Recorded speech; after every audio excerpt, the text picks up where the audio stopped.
very special guest today for another exciting episode for Wired Voices. We have Teja, a learner of our IDMA program from Bangalore. Hi, Teja. How are you? Hi, Somni. I'm good. How are you? Good, good, good. So, Teja, um, you know, uh, we thought that it would be worth checking up with you as to what exactly has been an inspiration for you to be able to do an IDMA. And for our listeners, IDMA is a program which is dedicated to data science and machine learning. So, how did that happen for you? So, in my previous company, I was a data analyst, product analyst to be precise. I was in a senior role, but however, some of the data scientists were very capable in terms of analyzing the data in a much higher level. I was always intrigued. Always wanted to know more about it, and that's how I was looking for ways to learn. And I felt that a structured course is definitely good thing to do. Yeah. So, Teja, not a lot of people know about data science, machine learning in general in India. So have you been trying to, propagate about or maybe spread an awareness in your sort of close groups, maybe with your friends and family members? Even they may not know what data science and machine learning is all about. Do you have those conversations in your day-to-day life? Actually, surprisingly, some of the people are already aware through newspapers, and they keep reading that data sciences is one of the fields that's fast growing. It's been happening like for the last 5 years. Surprisingly, they are aware of the growth that is happening in data science, although they might not be aware of what the intricacies of it or things like that. But yeah, even with my friends, I suggest them to learn basic skills of dealing with data. Doesn't matter even if you are not a proper data scientist. It always helps to have some skills of dealing with data and analyzing data. I suggested to my some of my friends who are in product teams and other venues as well.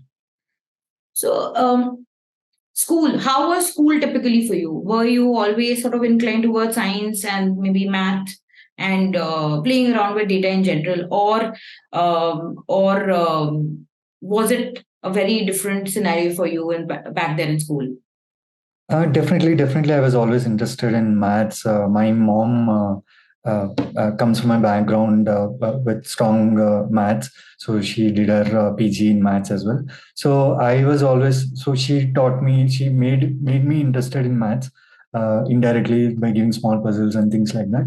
So I was interested in maths and science, and I still am. Still learn new things, and it definitely helps with having some aptitude.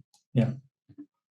Perfect. So, back there in school, do you think that, e- even today, we do not have these kind of topics being discussed actively in school? While these are emerging topics, we do not see that, AI, data science, machine learning, these are not the kind of conversations school kids have as a part of their curriculum. Do you think that, maybe in 10 years this time, or maybe even 5 years this time, this is going to become very relevant for school students as well?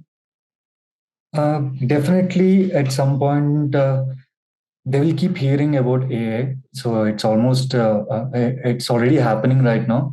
And kids these days have access to a lot of resources, have access to a lot of things that are happening outside.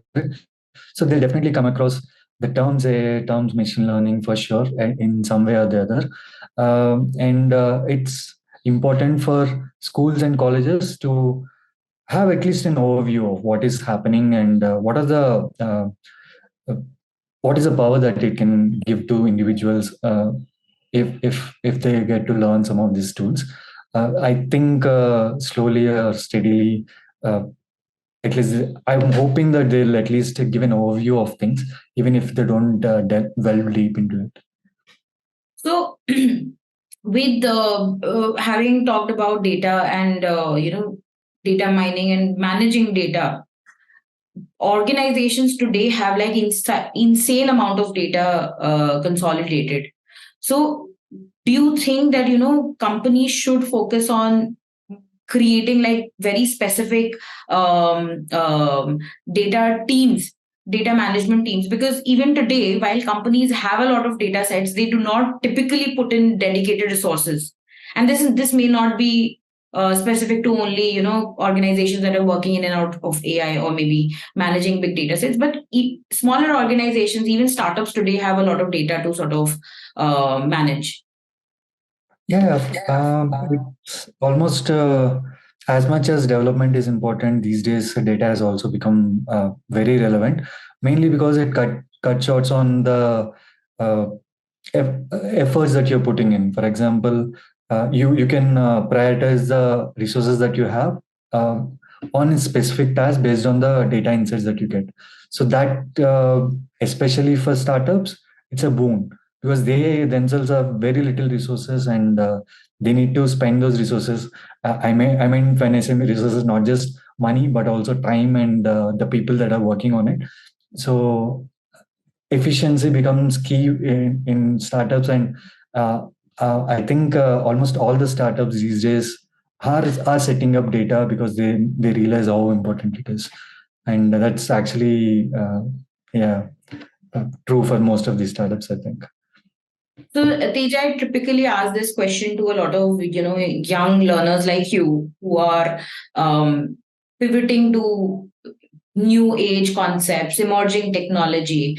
So, if say a person who has to convince their parents that they want to be able to get into data science, because a lot of times parents do not really understand that generation does not really understand the kind of power data science, machine learning, AI have. What do you think is the best way to be able to convince them that this should be the way forward for us?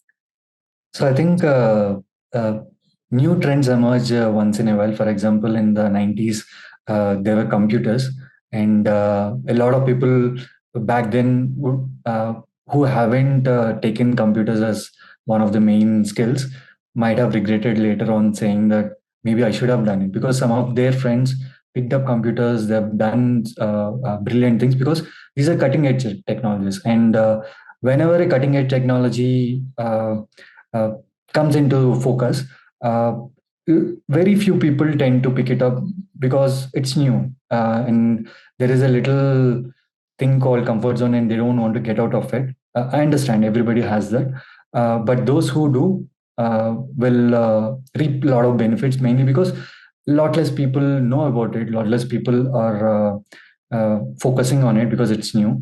But those who do will definitely reap benefits, and I say the same thing for machine learning and AI.